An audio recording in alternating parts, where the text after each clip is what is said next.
do you agree that, taking away the effort of someone else is immoral at the very least?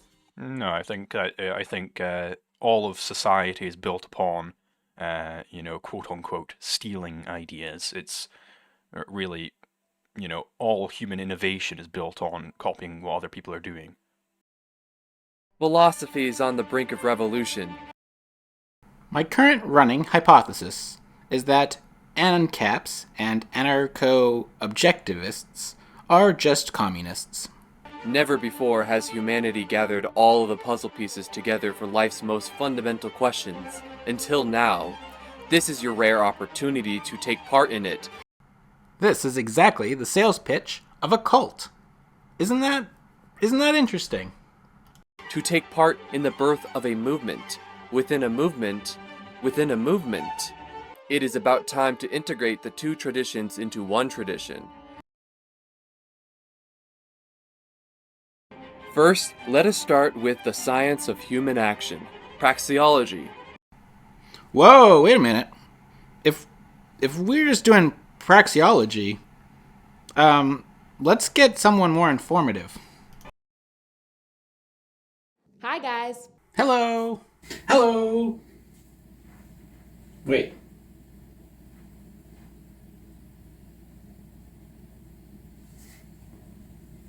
Prax Girl here.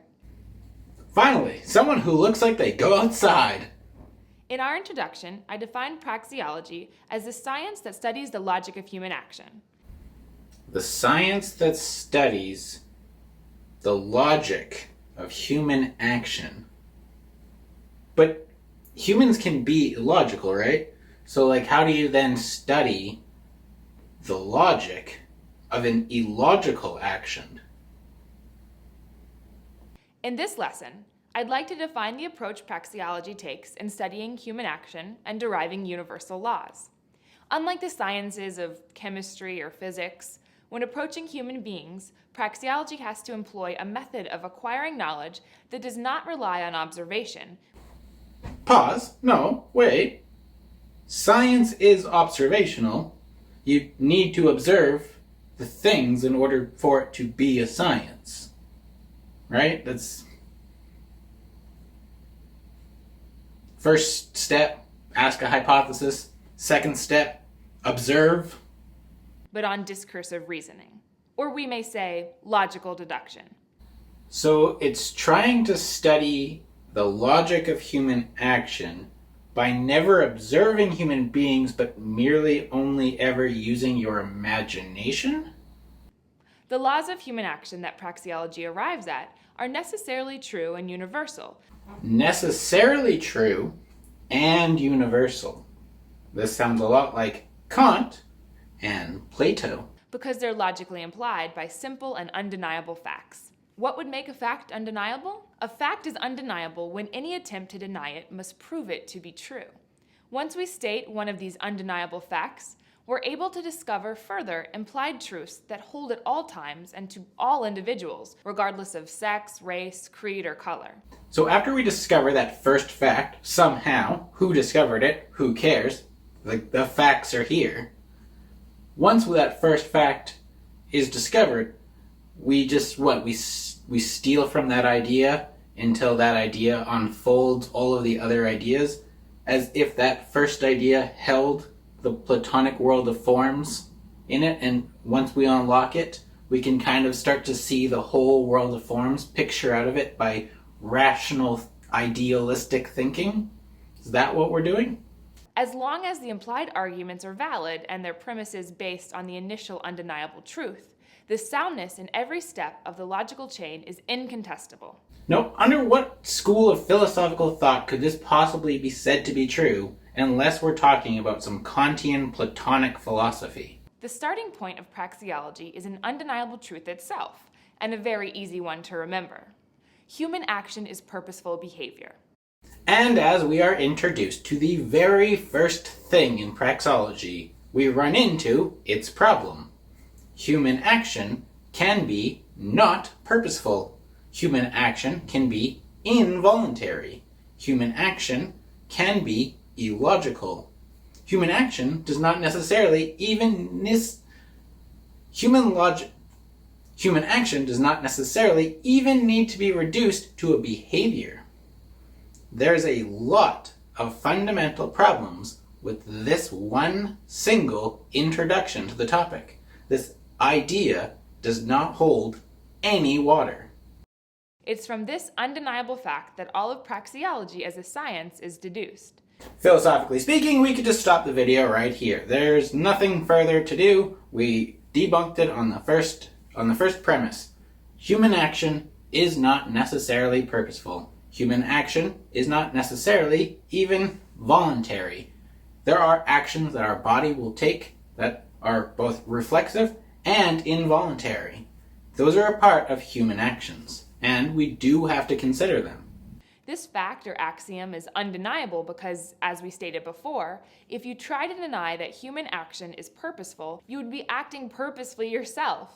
This argument only really holds that the arguer needs to argue in order to argue. However, that arguer can argue on behalf of another person who is acting involuntarily, without purpose, illogically. You do not need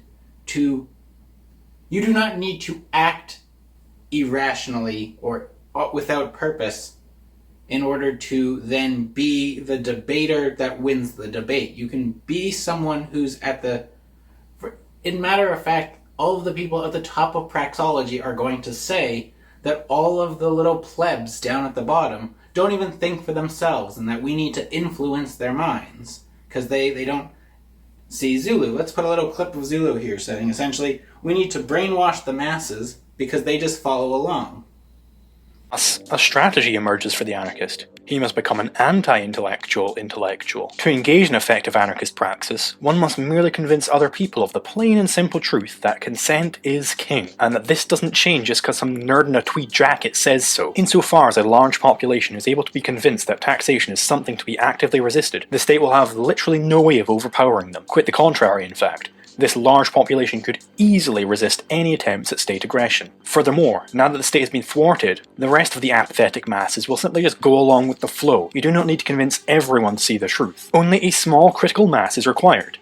Is that logical? Is that purposeful behavior? If not, then we've smashed the whole thing, did we not? It should be easy to see why logical deduction is the only necessary and fitting method to come to this conclusion. Now, I'm pretty sure that this conclusion doesn't even follow deductively from the premises introduced.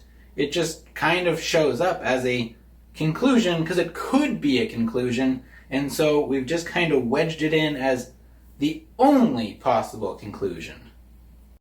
Before I go on, you might be asking yourself, is it appropriate to study human action through observation, or what scientists like to call induction? Now, as someone with a degree in psychology, I feel a little offended by the argument that we don't observe human action, that we can't do, induction and deduction and observation as a science of psychology? We just chop liver to you people? To answer this, we need only to consider the separation between the objects that sciences like chemistry or physics study and the unique characteristic of human beings that we stated before in our axiom. Now, I'm starting to see some fundamental flaws here, where it's like human action is something that is universal and that we should be able to rationalize and find the facts of by thinking about them, but simultaneously, if we observe those facts with our eyes, that we can't observe those facts with our eyes, so we don't want to engage with psychology, we don't want to think in those terms, because real things don't exist or something like that, and the only things that exist are ideas, like idealism, and something seems to be twisting in the wind. Does anyone else feel the twisting in the wind? These sciences can plot out the courses of stones, atoms, or planets through cause and effect, but humans differ categorically in one key way. I don't see how it being a categorically different thing would exclude it from induction and observation. It would be perhaps a different form of induction and observation, but they're real things, right? Like people exist as observable things, right? Human beings act. They have goals and purposes, and they try to achieve those goals. Stones, atoms, planets have no goals or preferences, hence they either move or are moved. They cannot choose, select paths of action, or change their minds. How is this at all suggesting that we can't observe human action? Men and women can and do. Sciences like chemistry and physics are able to investigate objects and classify them to their minutest details. They can turn our observable world into bits of data to quantify. People, on the other hand, cannot be quantified. Now, one of the things that really gets me here is, isn't praxeology supposed to be the introduction to economics, which is exactly like the quantifying behaviors of human action? Is that not exactly the fundamental principle we're working up towards? Like, how do we quantify human action? And then, so we start with a principle that says we can't? I feel some twisting in the wind here. Every day, people learn, adopt new values and goals, and change their minds. And why does that mean that we can't observe that? People cannot be slotted and predicted as can objects without minds or without the capacity to learn and choose. The action axiom shows that the uniqueness of all individuals is the logically necessary starting point for studying human behavior. Okay, I really just don't think that any of this logically follows. There have been so-called scientists who have tried to disprove this notion and claimed that the methods of the natural sciences are the only true way to acquire knowledge of man and reality, but we can easily see how silly and futile their attempts are. Okay, that actually just really confused me. Like, did we just flip-flop to the other side? Like, let me know in the comments. Are we switching sides as we go? That's what it feels like to be. Here we are at Grand Central Station. The hustle and bustle here is world-renowned. I just want to drive home my example. I want to test two different ways of approaching human behavior. Okay, let's see if we can detect a difference. A truly scientific behaviorist would stand here and observe the facts, people walking back and forth aimlessly. A true student of human action would realize that the people have aims and goals. They're trying to get from work to home. It's obvious which one would be the genuine scientist. Okay, did you detect difference? Because I don't know if I fully detected a difference. I detected incredulity, I detected a straw man, but I don't know if I detected a difference. To try and box humans into the type of predictable data and statistics that work in sciences like biology, astronomy, or geology. Excuse me, not to interrupt or anything, but just nitpicking, but like, isn't biology including human beings in it? And like, it fully states kind of in a sense that we can be classified, and some of our actions, like our human actions, can be classified based on certain behavioral, evolutionarily, like, given traits, you know? Just putting it out there. Is not only completely inappropriate, but is essentially a denial of the action axiom, a contradiction. No, see, that's not really a contradiction. That's just not dealing with it as a fundamental, because it's not a fundamental. Praxeology's method is one kept in the realm of thinking, precisely because as human beings, we already contain the tools necessary to understand the purposefulness of action.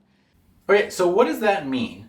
Because all I hear is that magical Platonic thinking that that we have within our minds the capability of knowing the entirety of the universe's truths. We have all of the universal knowledge kept within our souls or spirits, and we just need to remember the world of forms by looking out and stealing ideas to help us remember the world of... Right? Is that not the thinking that's happening here?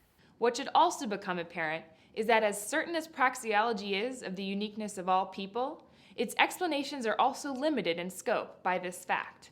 Now let me ask you, is this not the very nature of cult thinking?